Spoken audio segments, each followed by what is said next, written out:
يهده الله فلا مضل له ومن يضلله فلا هادي له ونشهد أن لا إله إلا الله وحده لا شريك له ونشهد أن محمدًا عبده ورسوله إن الله وملائكته يصلون على النبي يا أيها الذين آمنوا صلوا عليه وسلموا تسليما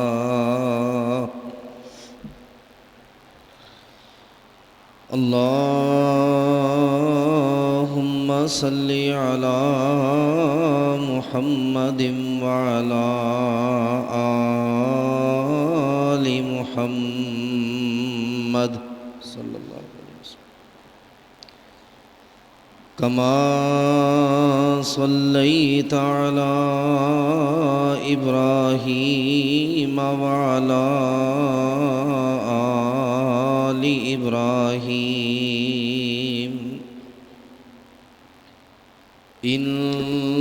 إنك حميد مجيد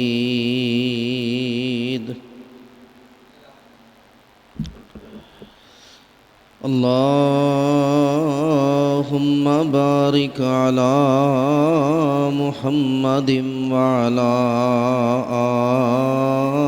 آل محمد صلى الله عليه وسلم كما باركت على إبراهيم وعلى آل إبراهيم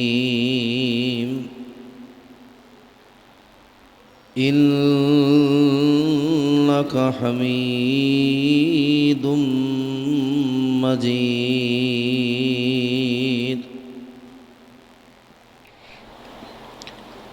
أما بعد فإن خير الحديث كتاب الله وخير الهدي هدي محمد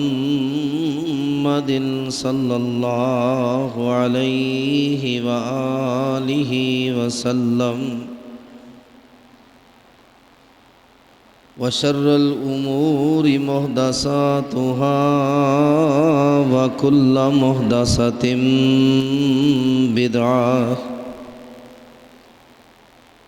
وكل بدعة ضلالة وكل ضلالة في النار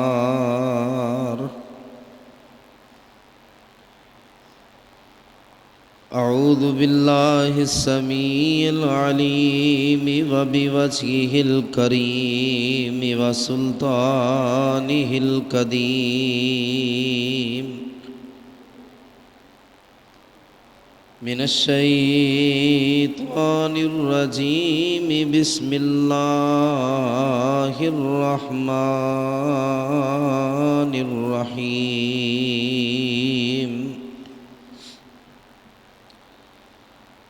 يا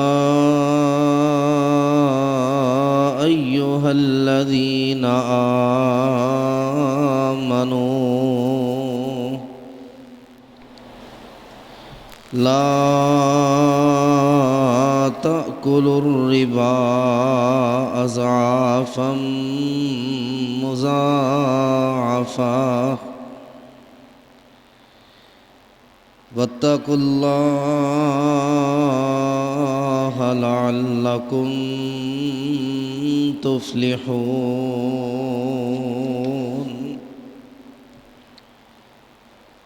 واتقوا النار التي أعدت للكافرين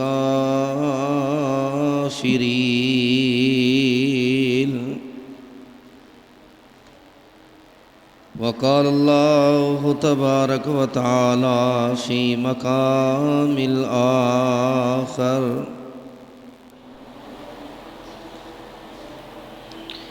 يمحق الله الربا ويربي الصدقات والله لا يحب كل كفار أثيم صدق اللہ العظیم۔ ہر قسم کی حمد و ثنا، تعریفات، تسبیحات، تحمیدات، تمجیدات، بڑائی، کبریائی، تنہائی، بادشاہی، شہنشاہی اللہ وحدہ لا شریک کی ذات اقدس و اکمل کے لائق ہے،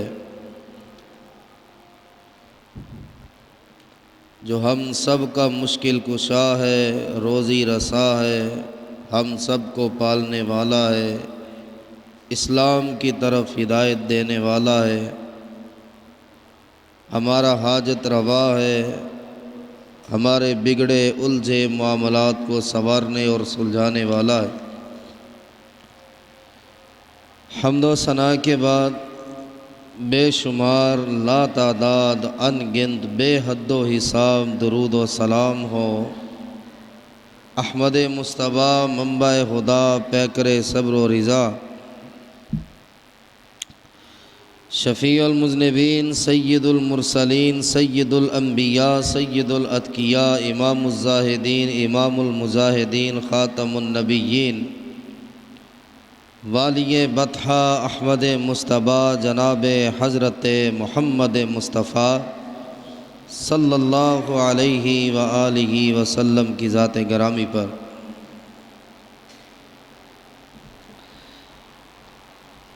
میرے عزیز بھائیوں، آج کے جمعۃ المبارک کا خطبہ، جس کا عنوان آپ نے اشتہارات پر پڑھا ہوگا، سود کی تباہ کاریوں سے متعلق ہے۔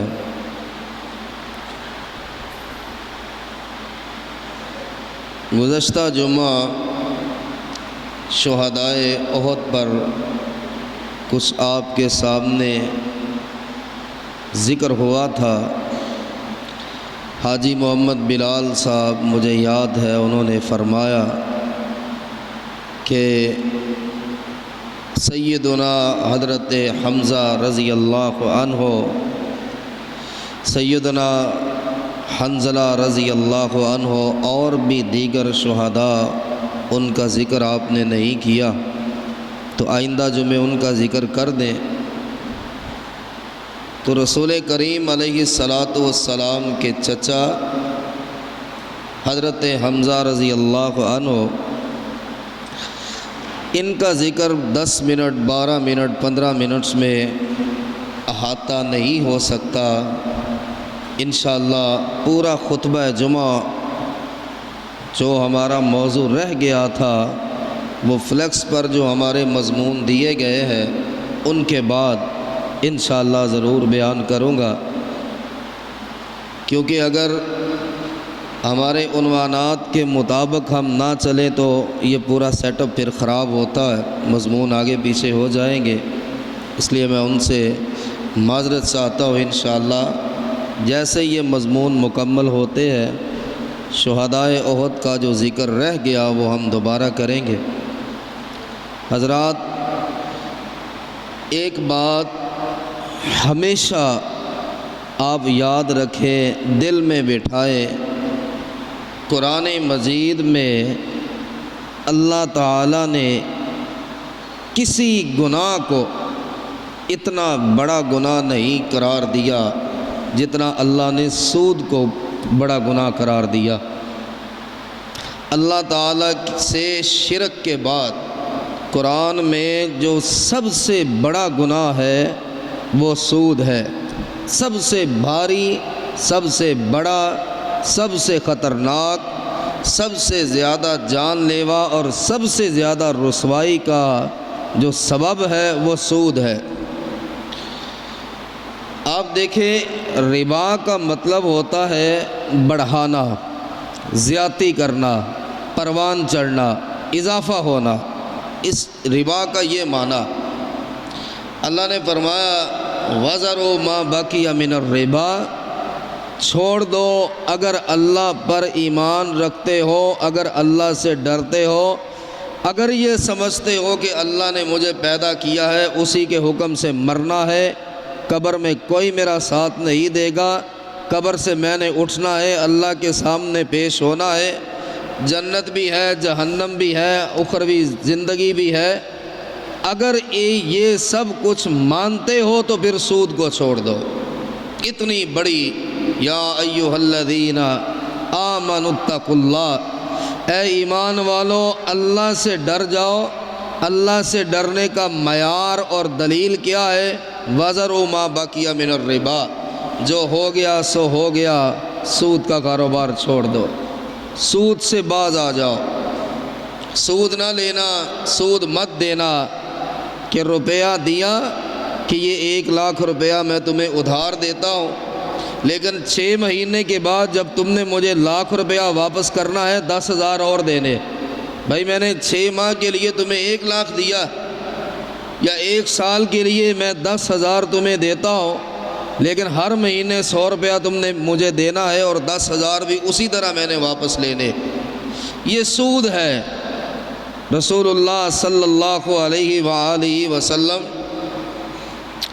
آپ اندازہ کریں اس گناہ کی نوعیت کیا، اس گناہ کا اثر کتنا بڑا کہ عبداللہ ابن عباس رضی اللہ عنہما فرماتے ہیں، طبرانی کی صحیح روایت ہے، اللہ کے رسول صلی اللہ علیہ وآلہ وسلم نے سود لینے والے پر، سود دینے والے پر، سود کا گواہ بننے والے پر، سود لکھنے والے پر لعنت کی ہے۔ اللہ کے رسول علیہ السلام نے ان پہ لعنت کی ہے، اور یہ کوئی معمولی کام نہیں تھا کہ جس پہ لعنت کی گئی۔ آپ اندازہ کریں کہ رسول کریم علیہ السلام حرم میں نماز پڑھ رہے، اور ابو جہل اور دوسرے سرداران سازش کر رہے ہیں کہ محمد جب نماز پڑھتا ہے صلی اللہ علیہ وسلم اس کا سجدہ بہت لمبا ہوتا، یار فلاں محلے میں فلاں جگہ پر اونٹ ذبح کیا گیا، کوئی ہے جو اونٹ کی اوجڑی اٹھائے اور لا کے محمد کی گردن پہ رکھ دے صلی اللہ علیہ وآلہ وسلم۔ مقصد کیا تھا؟ تکلیف دینا اور بے پناہ تکلیف دینا، اونٹ کی اوجڑی ہو اور گردن پہ پڑی ہو۔ نوجوان گئے، سردار گئے، اوجڑی اٹھا کر گھسیٹ کر جیسے بھی لے آئے، اتنی وزنی ہے، اور کہنے لگا رکو، انتظار کرو، جب نبی سجدے میں جائے گا گردن پہ رکھنی ہے۔ نعوذ باللہ کیا تھا کہ اس حالت میں جان نکل جائے اور نبی اپنی گردن اور اپنے سر کو اٹھا نہ پائے اس وزن کی وجہ سے۔ جب آپ علیہ السلام سجدہ میں گئے، اس نے نوجوانوں کو اشارہ کیا، اوجڑی اٹھا کر گردن پہ رکھ دی گئی۔ اس کی بدبو، اس کا وزن، کتنی بڑی تکلیف، اور رسول کریم علیہ السلام سے سر اٹھایا نہیں جا رہا۔ عبداللہ ابن مسعود نے کوشش کی، اوجڑی کو ہلا بھی نہیں پائے، دوڑے بھاگے، سیدہ فاطمہ رضی اللہ عنہا کو بتایا تمہارے بابا جان سخت تکلیف میں ہے، اونٹ کی اوجڑی ان کی گردن پہ رکھی ہوئی، اور سیدہ فاطمہ معصوم سی بچی ہے، دوڑتی ہوئی گئی اور اپنے معصوم ہاتھوں سے، ننھے ہاتھوں سے اسے ہٹانے کی کوشش کر رہی۔ اور یہ پہلا موقع تھا کہ سیدہ فاطمہ رضی اللہ عنہا جب اوجڑی اٹھا دی گئی، ہٹا دی گئی، اپنے ننھے سے ہاتھ آسمان کی طرف بلند کیے اور فرمایا اللہم اشہد علیہم، اللہ ان ظالموں کی اس ظالمانہ حرکت پہ تو گواہ ہو جا، وَاکْتُبْہُمْ عَدَدًا، یا اللہ ایک ایک کا نام لکھ لے جس نے یہ اوجڑی رکھی ہے، جو اس سازش میں شامل تھا، جو اس کھیل میں شامل تھا، جو نبی کو اذیت دینے میں جس نے مشورہ بھی دیا، وَاکْتُب، یا اللہ ایک ایک کا نام لکھ اور ان کو برباد کر دے۔ اور رسول کریم علیہ السلام نے جلدی سے سیدہ فاطمہ رضی اللہ عنہا ان کے منہ پہ ہاتھ رکھ دیا اور فرمایا نہ بیٹا، اتنی بڑی تکلیف سہنے پر، اتنی مشقت سہنے پر کہ نبی علیہ السلام کی گردن پہ اوجڑی رکھی اور آپ نے فرمایا نہ میرا بیٹا، انہیں بد دعا نہیں دینی، ان کے لیے تو ہم کلمہ خیر ہی کہیں گے، جو نبی دشمنوں کو بھی بد دعا نہیں دیتا۔ طائف میں اتنے پتھر پڑے کہ آپ کے نالین مبارک، آپ کے جوتے مبارک آپ کے خون سے سرخ ہو گئے اور پاؤں باہر نہیں نکالا جا رہا۔ فرشتے آئے، حضور حکم دیں ان دو پہاڑوں میں انہیں پیس کر رکھ دیتے۔ آپ نے فرمایا اللہم اہدی قوم، یا اللہ اس قوم کو ہدایت دے، یہ نہیں آنے والی نسل مسلمان ہو جائے۔ یعنی بڑے بڑے دشمنوں کو معاف کر دیا۔ سود کی بات آئی، آپ نے فرمایا میں اللہ کا رسول اس پہ لعنت کرتا، جو سود کھاتا ہے، جو کسی کی رہنمائی کرتا ہے، جو کسی کو لے کر چلتا ہے، جو گواہ بنتا ہے، جو کاتب بنتا ہے، جو تحریر لکھتا، جو لیتا ہے، جو دیتا ہے، جب نبی اس پہ لعنت کر دے، مجھے بتائیں قیامت کے دن اس کی سفارش کون کرے گا؟ قیامت کے دن اس کی شفاعت کون کرے گا؟ قیامت کے دن اسے نجات کیسے ملے گی کہ جس نبی نے سفارش کرنی ہے وہ نبی دنیا میں لعنت کر چکا؟ یا اللہ اس پہ لعنت ہو جو سود کھاتا ہے، سود کھلاتا ہے، سود کے راستے کی طرف رہنمائی کرتا۔ سیدنا عبداللہ ابن مسعود رضی اللہ عنہ فرماتے ہیں کہ اللہ کے رسول علیہ السلام نے فرمایا 7 تباہ کر دینے والے گناہوں سے بچ جاؤ، ان سے بچ جانا، یہ تمہیں برباد کر دیں گے، یہ تمہیں تباہ کر دیں گے، یہ تمہیں ہلاک کر دیں گے، یہ تمہارے پلے کچھ نہیں چھوڑیں گے۔ اب ڈیفینیشن کیا ہے، فرق کیا ہے؟ 7 تباہ کر دینے والے گناہوں میں ایک گناہ شرک ہے، یعنی اللہ کو رب بھی نہ ماننا، اللہ کے علاوہ کسی کو اللہ مان لینا، اللہ کے علاوہ کسی کو مشکل کشا اور حاجت روا تسلیم کر لینا، اللہ کو چھوڑ کے کسی اور پہ یقین کرنا، یہ اولاد دے گا، یہ بیٹا دے گا، یہ بیٹیاں دے گا، یہ کاروبار میں میری آسانی کر دے گا، یہ اس کے پاس جاؤں گا تو کام چلے گا، آمدنی بڑھے گی۔ رب کے علاوہ کسی کو رب بنایا، وہ تباہ ہو گیا۔ اور اس کے بعد دوسرے درجے کا گناہ سود ہے، جو سود کھاتا ہے، لیتا ہے، دیتا ہے، لکھتا ہے، گواہ بنتا ہے، اس راستے کی طرف رہنمائی کرتا ہے۔ شرک کے بعد یہ کبیرہ گناہ ہے، شرک کے بعد یعنی اس لیول کا۔ رسول کریم صلی اللہ علیہ وسلم فرماتے ہیں، مسند احمد اور طبرانی کی روایت، آپ علیہ السلام نے فرمایا زنا جس سے اللہ نے روکا، جس سے اللہ نے منع کیا، اللہ نے فرمایا وَلَا تَقْرَبُوا الزِّنَا، زنا کے قریب بھی مت جانا، زنا کرنا تو دور کی بات، زنا کے راستے پر نہ جانا، زنا کے قریب بھی مت جانا۔ رسول کریم علیہ السلام نے فرمایا میں نے قیامت کے دن ایسے لوگوں کو دیکھا جنہیں اللہ نے جہنم کے تندور میں ڈالا ہوا، اس کا منہ اوپر سے بہت تنگ ہے اور نیچے سے بہت کھلا، اور اس میں کچھ لوگوں کو ننگا کر کے ڈالا گیا، برہنہ کر کے ڈالا گیا، اور جب اس تندور سے آگ بھڑکتی ہے تو وہ جلتے ہوئے جسموں کے ساتھ اس تنگ دہانے سے باہر نکلنے کی کوشش کرتے ہیں، فرشتے ان کے سروں پہ گرز مارتے ہیں اور وہ پھر نیچے گر جاتے ہیں۔ اس کا منہ تنگ ہے، اس کا دہانہ کھلا۔ آپ نے فرمایا جبریل یہ کون ہے کہ اتنی شدت سے آگ بھڑکتی ہے کہ یہ تندور کے منہ تک آتے ہیں اور اوپر سے گرس پڑتا ہے اور ان کے سر ٹکڑے ٹکڑے ہو جاتے ہیں اور وہ نیچے گرتے، پھر آگ بھڑکتی ہے، پھر یہ اوپر آتے ہیں، پھر انہیں مارا جاتا۔ جبریل علیہ السلام کہتے ہیں اللہ کے رسول صلی اللہ علیہ وسلم یہ وہ زانی مرد اور زانی عورتیں، زنا کرنے والے مرد اور زنا کرنے والی عورتیں کہ اللہ نے اس جہنم کے تندور میں ان کو ڈال دیا، یہ زنا کی سزا ہے۔ اب سود کیا ہے؟ رسول اللہ صلی اللہ علیہ وسلم نے فرمایا سود کا 1 درہم کھانے والا ایسے ہے جیسے 36 بار زنا کرتا۔ 1 درہم کھانے والا، سود کا 1 روپیہ کھانے والا، اس کا گناہ اتنا ہے اس 1 روپیہ کھانے کا جیسے 36 بار کسی سے زنا کیا۔ اتنا بڑا جرم ہے کہ اللہ نے قرآن میں کسی جرم کو اپنے اور اپنے رسول کے ساتھ لڑائی نہیں کہا ہے۔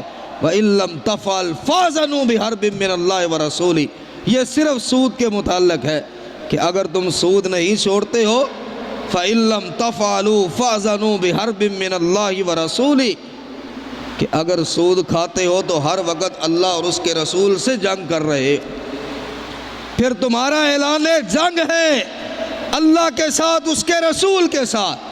اگر باز نہیں آتے پھر جیسے دشمن آمنے سامنے ہوتے ہیں نا، تم نے اللہ اور اس کے رسول کو اپنا دوست نہیں مانا، اپنا دشمن مانا ہوا۔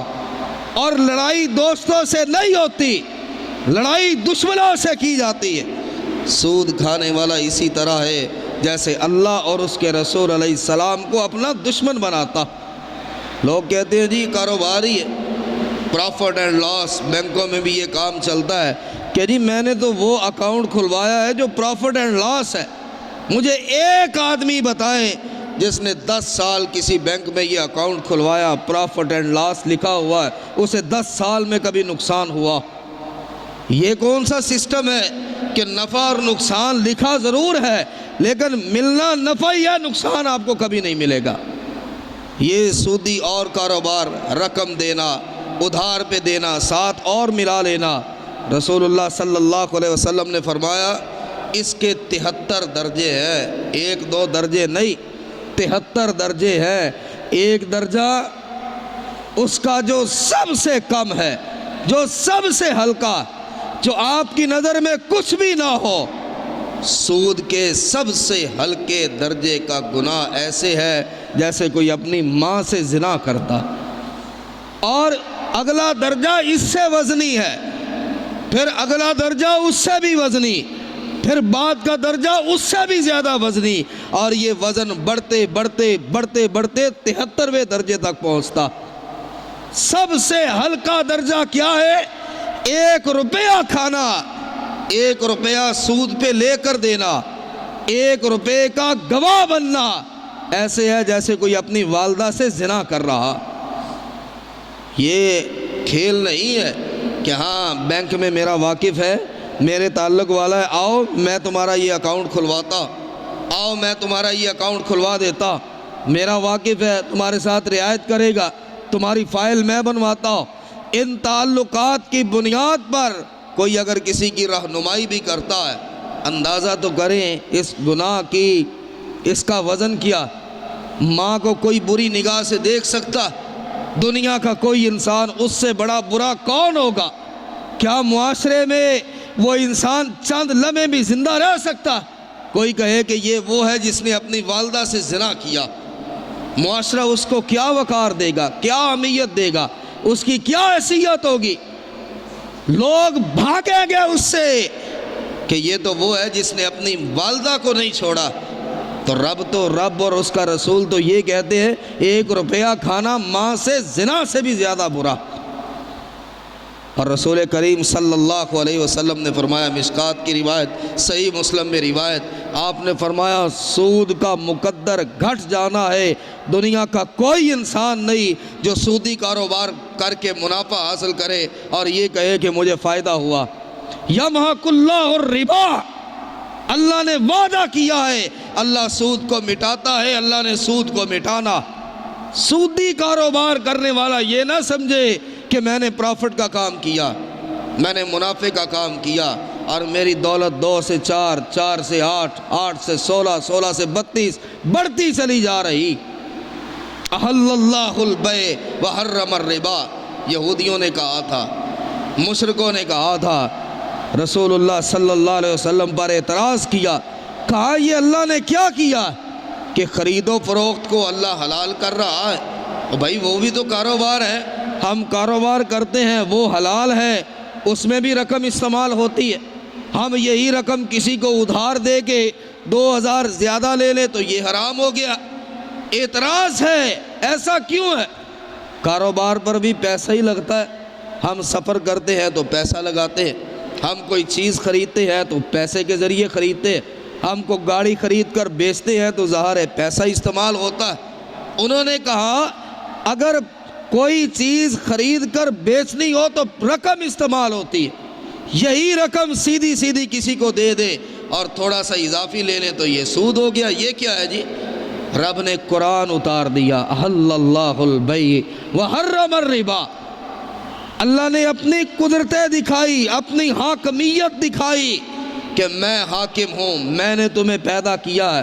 اللہ دلائل دینا چاہتا تو ہزاروں دلائل نہیں دے سکتا تھا کہ سود کا یہ بھی نقصان ہوگا، سود سے تمہارا مال گھٹے گا، سود اتنا بڑا گناہ ہے، سود معاشرے میں ایک ناسور کی طرح ہے۔ اللہ ہزاروں دلائل دے سکتا تھا، ان کے اعتراض پہ اللہ نے ایک ہی بات فرمائی، ایک ہی بات، احل اللہ البیع، وہ اللہ ہے جس نے تمہیں پیدا کیا، خرید و فروخت کو اس نے حلال کر دیا، وحرم الربا، وہ رب ہے اس نے سود کو حرام کر دیا ہے تو سود حرام ہے۔ بھائی یہ اللہ کا فیصلہ ہے، خود اس نے کہا میں رب یہ کہتا ہوں، یہ میری مرضی ہے، خرید و فروخت کرو جتنی چاہو کرو، لیکن سود تم پہ حرام قرار دیا گیا۔ رسول اللہ صلی اللہ علیہ وسلم نے بلکہ حجۃ الوداع کے موقع پر خود آپ نے فرمایا جاہلیت کی ہر چیز کو اللہ نے میرے قدموں کے نیچے رون دیا۔ لوگوں میں جاہلیت کی ہر چیز کو اپنے قدموں کے نیچے روند کر جا رہا، اور میں جاہلیت کا سود ختم کرتا، اور سب سے پہلا عباس ابن عبد المطلب کا سود بھی میں ختم کرتا۔ میں اللہ کا رسول اس بات کی شروعات یہاں سے کرتا۔ میں نے جاہلیت کے ہر چیز کو اپنے قدموں کے نیچے روندا۔ ہمارے مسلمان اہل اسلام ہم جنہیں کہتے ہیں، بڑے کم ہیں وہ لوگ جو اس سودی کاروبار سے بچے ہوئے، بڑے کم ہیں جو سود کی لعنت میں گرفتار نہیں۔ اور رسول اللہ صلی اللہ علیہ وسلم نے فرمایا سودی آدمی جو ہوتا ہے اس کی عادت ہے، اس کی ہرس بڑھ جاتی، لالچ بڑھ جاتا، دل اس کا غافل ہو جاتا ہے، وہ ہر وقت کیلکولیٹر لے کر بیٹھا ہے، یہاں سے مجھے کتنے ملیں گے، وہاں سے کتنے ملیں گے، اتنے مہینے ہو گئے اس کو پیسہ دیے، وہاں سے کتنے ملیں گے۔ وہ دیوانہ ہوتا، پاگلوں جیسی حرکتیں کرتا، بس مال چاہیے۔ آپ نے فرمایا سود خور کا انجام یہ ہے کہ جب قیامت کے دن اٹھایا جائے گا تو پاگلوں کی طرح اٹھایا جائے گا، وہ جنونیوں کی طرح اٹھایا جائے گا، وہ سر کو دائیں بائیں مار رہا ہوگا، اور دور سے لوگ دیکھیں گے یہ ہے وہ سود خور جو دنیا میں اللہ اور اس کے رسول سے جنگ کرتے ہوئے آیا۔ اس کا گناہ کیا ہے؟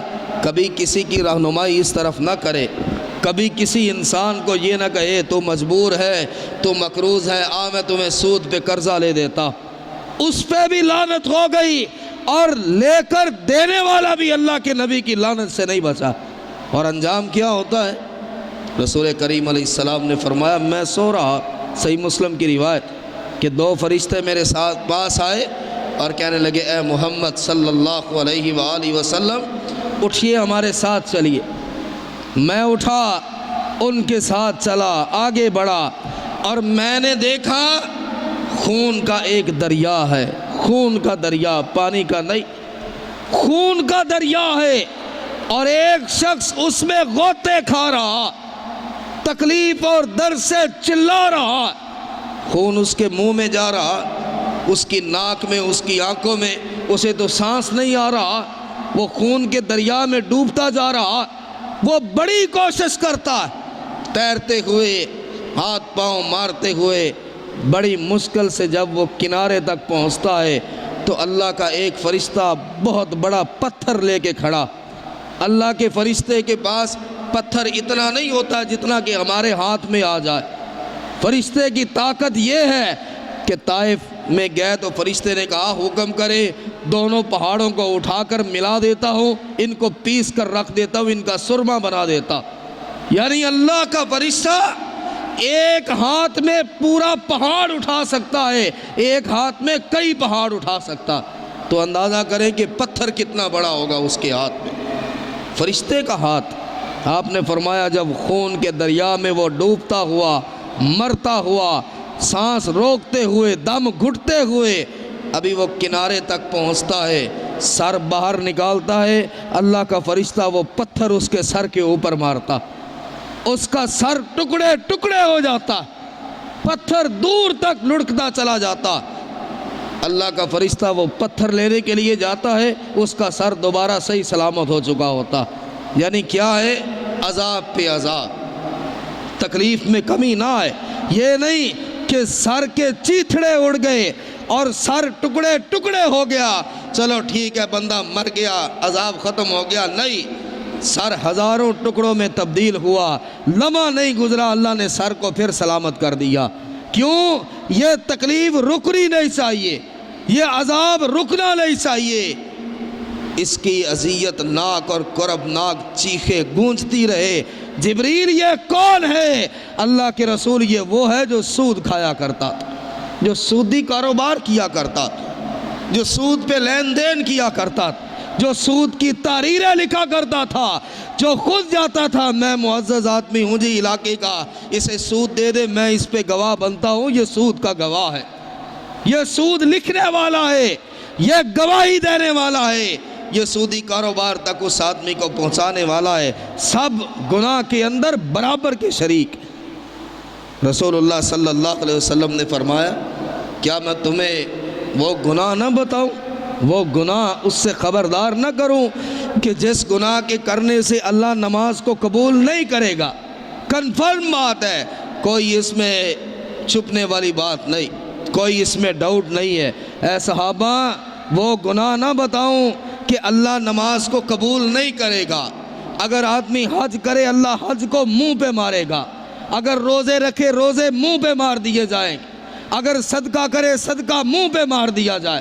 یعنی کوئی نیکی کرے، صدقہ کرے، حج کرے، زکوٰۃ دے، وہ اللہ کے راستے میں خرچ کرے، وہ نماز پڑھے، کوئی نیکی قبول نہیں ہو رہی۔ یہاں تک کہ میرے صحابہ اگر وہ جہاد کرے اور وہ رب کے راستے میں گردن کٹا دے اس کی جہاد کو بھی رب قبول نہیں کرتا۔ اللہ کے رسول اتنا بڑا گناہ کون سا ہے کہ وہ ایک گناہ ہو جائے کوئی عبادت قبول نہیں؟ فرمایا وہ سود ہے، وہ سود ہے کہ جو 1 روپیہ بھی کھاتا ہے نہ حج قبول، نہ روزے قبول، نہ جہاد قبول، نہ عمرہ قبول، نہ صدقہ قبول، نہ نماز قبول ہے۔ جب تک وہ توبہ نہیں کرتا، جب تک وہ اللہ کے سامنے گڑگڑاتا نہیں، اور جب تک وہ پکی معافی نہ مانگے، میرے مولا مجھے معاف کر دے، مجھے تو پتہ ہی نہیں چلا یہ اتنا بڑا گناہ، یا اللہ اب جان گیا، اب میں زندگی بھر سود کے قریب نہیں جاؤں۔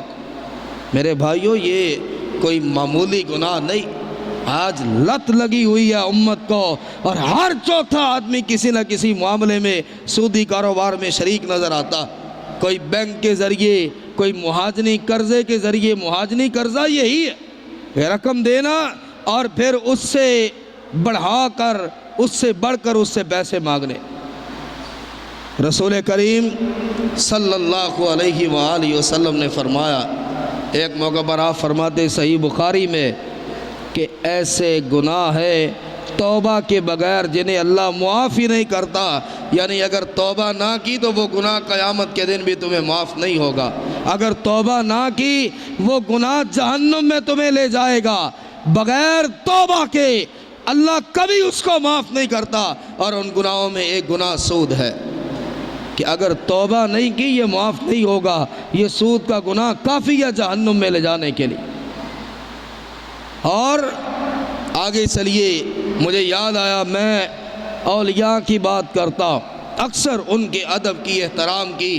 چلے آپ کو تذکرۃ الانساب سے اور کشف المحجوب سے حضرت علی حجویری رحمۃ اللہ علیہ ان کی کتاب سے میں ذکر کرتا ہوں کہ حبیب اعظمی بصرہ کا بہت بڑا کاروباری آدمی تھا، بصرہ کا رہنے والا اور بہت بڑا کاروباری، اور جتنا بڑا وہ کاروباری تھا اتنا بڑا وہ سودی کاروبار کیا کرتا تھا۔ یہ تذکرۃ الانساب میں بھی ہے، اور کشف الاستار میں، کشف المحجوب میں حبیب اعظمی سے بڑا بصرے کے اندر کوئی سود لینے والا نہیں تھا۔ ایک دن ایک جگہ سے گزر رہا ہے، بچے کھیل رہے ہیں اور بچے ایک دوسرے سے کہہ رہے ہیں دور ہو جاؤ، حبیب اعظمی سود خور آ رہا ہے، کہیں اس کے پاؤں کی دھول تم پہ پڑ جائے تو تم پہ بھی جہنم واجب نہ ہو جائے۔ بچے کہہ رہے ہیں کہ راستہ چھوڑ دو، بھاگ جاؤ، سود خور آ رہا۔ اور حبیب اعظمی کی عادت کیا تھی کہ رقم دینی ہے، اور جب اس کے دروازے پہ سود لینے جانا ہے، کوئی چیز ملے نہ ملے گھر کے برتن تک اٹھا کے لے آتا تھا، کہ اس کی عادت تھی کہ خالی میں نے واپس نہیں جانا۔ ایک دن سودی رقم لینے کے لیے جاتا، دروازہ کھٹکھٹایا، غریب آدمی کا گھر تھا، کیسے اس نے لے لیا، کہا بی بی تیرے دروازے پہ حبیب اعظمی کھڑا، سود کی رقم دو۔ کہنے لگی اللہ کے بندے کئی دن ہو گئے ہم نے تو کچھ کھایا بھی نہیں، آج بکری ذبح کی ہے خامن نے، کہیں سے آ گئی یا خود ذبح کی، اس کی بھی صرف گردن پڑی ہوئی، اور میرے بچے بھوک سے بلبلا رہے، ان بچوں کے لیے یہ بکری کی گردن کا گوشت رکھا ہوا۔ کہا کیا تو نہیں جانتی کہ میں جس کے دروازے پہ سود کی رقم لینے جاؤں میں کبھی خالی ہاتھ واپس نہیں جاتا، یہ گوشت اٹھاؤ اور مجھے دو، میری عادت ہے میں خالی ہاتھ نہیں جاؤں گا۔ اس نے کہا میرے بچے تڑپ رہے، رو رہے، کہا تڑپتے رہے، روتے رہے، اپنا اصول کیوں چھوڑو۔ وہ بکری کا گوشت اٹھاتا ہے اور گھر اپنی بیوی سے کہتا ہے یہ لے، سود کی رقم میں یہ بکری کا گوشت لے کر آیا، اس کو پکاؤ۔ کہنے لگی گھر میں لکڑیاں نہیں ہے، آٹا نہیں ہے، وہ بھی لے آؤ۔ کہتا ہے چلو وہ بھی جس سے میں نے سود کی رقم لینی ہے وہ بھی لے آتا۔ اور جب وہ آٹا اور لکڑیاں لے کر آیا، بیوی نے ہنڈیاں پکائی، اب گوشت چیک کرنے کے لیے اس کا ڈھکنا اٹھاتی ہے تو پوری ہنڈیاں خون سے بھری ہوئی، اس کی چیخ بلند ہوئی، کہنے لگی حبیب اعظمی ادھر آؤ، یہ کیا ہے، پوری ہنڈیاں خون سے بھری ہوئی۔ جب اللہ نے دل بدلنا، ایک لمحے کے لیے خیال آیا کیا اس کا مطلب ہے کہ اب تک میں لوگوں کا خون چوستا رہا، میں لوگوں کا خون پیتا رہا، میں لوگوں کا گوشت کھاتا رہا، اس خون کو کون پیے؟ ہنڈیا کو الٹا دیا، روتا رہا۔ اور ایک روایت میں یہ ہے کہ حضرت حسن بصری رحمت اللہ علیہ کے پاس گیا اور ان کے ہاتھ پر بیعت کرتا ہے، توبہ طائب ہوتا۔ اب اس نے کہا کہ میری زندگی تو برباد ہو گئی، ایک بار ہنڈیا خون سے بھر گئی، اللہ نے مجھے دکھا دیا میرے ساتھ ہونے کیا والا۔ بصرہ کے چوک میں کھڑا ہو گیا اور لوگ بھاگنے لگے کہ حبیب اعظمی آ رہا ہے، بھاگ جا۔ وہ چیخا لوگوں آج تم سے کچھ لینے کے لیے نہیں آیا، اپنے کھاتے لے آؤ، جس سے میں نے سود لیا ہے، جتنا لیا ہے آ جاؤ، میں سارے کا سارا سود تمہیں واپس کرتا، اور جو میں نے تمہیں ادھار دیا وہ رقم بھی تمہیں معاف کرتا۔ اپنی جاگیر کو بیچا، اپنے مکان کو بیچا، اپنی جائیداد کو تقسیم کیا، ایک ایک کا رجسٹر لیتا رہا، اسے پھاڑتا رہا، سود کی رقم واپس کرتا رہا، اصل رقم معاف کرتا رہا۔ اور دریائے فرات کے کنارے اس نے اپنا چھوٹا سا گھر بنایا۔ اب بیوی اس سے روز کہتی وہ اللہ کے بندے کہاں جاتے؟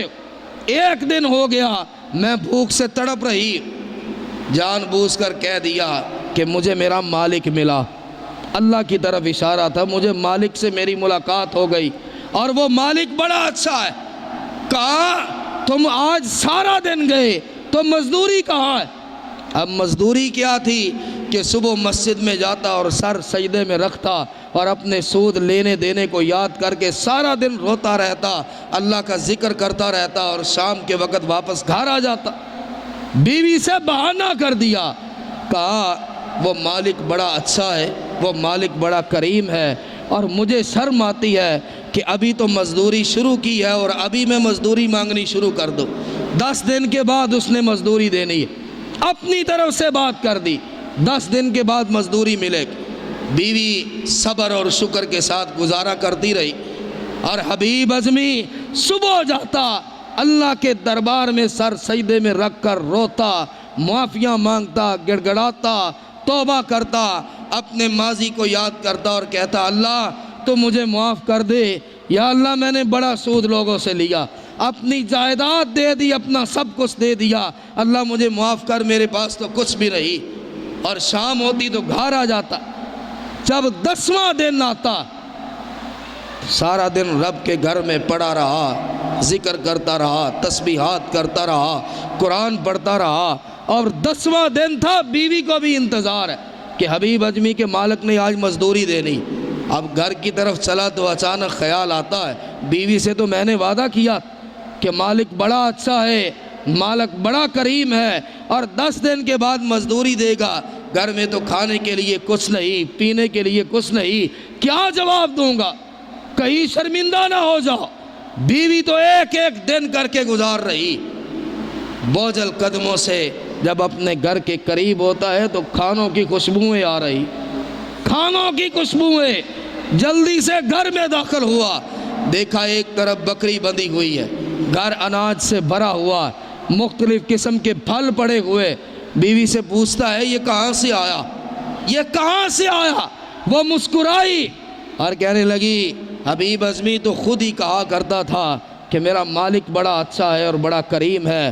ایک شخص آیا اور یہ سارا سامان دے کر اس نے کہا حبیب اعظمی کے مالک نے بھیجا، اور اسے کہنا کہ اگر اور چاہیے تو مزدوری اور بڑھا دے، اور چاہیے مزدوری اور بڑھا دے۔ اور مزدوری کیا تھی؟ توبہ۔ مزدوری کیا تھی؟ اللہ کا ذکر۔ مزدوری کیا تھی؟ اپنے ماضی پہ نادم ہونا۔ مزدوری کیا تھی؟ ندامت کے آنسو بہانا۔ مزدوری کیا تھی؟ پریشان اور پشیمان ہونا کہ مولا میں کیا کر بیٹھا ہوں، تیرے اور تیرے رسول کے خلاف راستے پہ چلتا رہا۔ اگر کوئی شخص آج بھی اسے چھوڑتا ہے، یہ اللہ کا وعدہ ہے، اللہ کا وعدہ ہے کہ اللہ تعالیٰ سود کو گھٹاتا ہے، صدقات کو بڑھاتا ہے، اللہ تعالیٰ سود کو ختم کرتا ہے، اور اگر کوئی رب کے راستے میں دیتا ہے اس کے ساتھ اللہ کا وعدہ ہے کہ اللہ اس کو بڑھا دیتا ہے۔ بلکہ ایک اور روایت میں آتا ہے، رسول اللہ صلی اللہ علیہ وآلہ وسلم نے فرمایا قیامت کے دن جہنم میں مجھے جب جہنم دکھائی گئی، آپ نے فرمایا میں نے جہنم میں بعض ایسے لوگوں کو دیکھا، انجام دیکھے کیا؟ آج 1 روپیہ لینا، 10 روپے لینے، 100 روپیہ لینا، 1 لاکھ پہ 1000 لینا آسان تو بڑا لگتا۔ آپ نے کسی ایسے شخص کو دیکھے جو ضرورت سے زیادہ موٹا، جس کا بدن پھولا ہوا، جس کا پیٹ بہت زیادہ بڑا ہوا، اسے اٹھنا بیٹھنا کس قدر اسے مشکل لگتا، کس قدر اسے مشکل لگتا ہے۔ جس کا پیٹ ضرورت سے زیادہ باہر، جس کا جسم بہت بھاری ہو جائے، وہ ٹھیک سے اٹھ نہیں سکتا، وہ ٹھیک سے بیٹھ نہیں سکتا، وہ ٹھیک سے چل نہیں سکتا، وہ ٹھیک سے کروٹ تک نہیں بدل سکتا، اور اس کا حال کیا ہوگا؟ رسول اللہ صلی اللہ علیہ وسلم نے فرمایا میں نے جہنم میں ایسے لوگوں کو دیکھا جن کے پیٹ کو اللہ نے بڑے بڑے محلات کی طرح کر دیا، اتنا بڑا کوئی محل نہیں، ایک بہت بڑے ہال کی طرح، بہت بڑی کوٹھی کی طرح، بہت بڑے بنگلے کی طرح اللہ نے اس کے پیٹ کو بڑا کر دیا، اور اس کے پیٹ کے اندر اللہ نے سانپ اور بچھو چھوڑ دیے، پیٹ کے اندر سے اس کو ڈس رہے۔ اور ایک روایت میں اللہ نے اس کے پاؤں میں سانپوں کو لپیٹ دیا ہے، اور بچھو اسے ڈس مار رہے ہیں، ڈنگ مار رہے۔ میں نے پوچھا اس سے بڑا عذاب بھی کیا ہوگا جبریل؟ یہ کون ہے کہ بڑے بڑے مکانوں کی طرح جن کے پیٹ کو بڑھا دیا گیا، یہی عذاب کافی تھا، یہی عذاب بڑی تکلیف والا ہے، اور پیٹ کے اندر سانپ بچھو چھوڑ دیے۔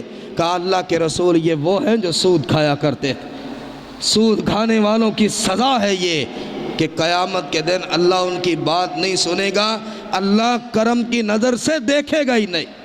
میرے بھائیوں، ہمارا یہ دینی حق ہے، دینی حق، ہمارا یہ اخلاقی حق ہے۔ اگر اللہ کے رسول علیہ السلام سے ہم محبت کرتے ہیں، اس محبت کا حق یہ ہے کہ ہم اس کبیرہ گناہ سے بچے۔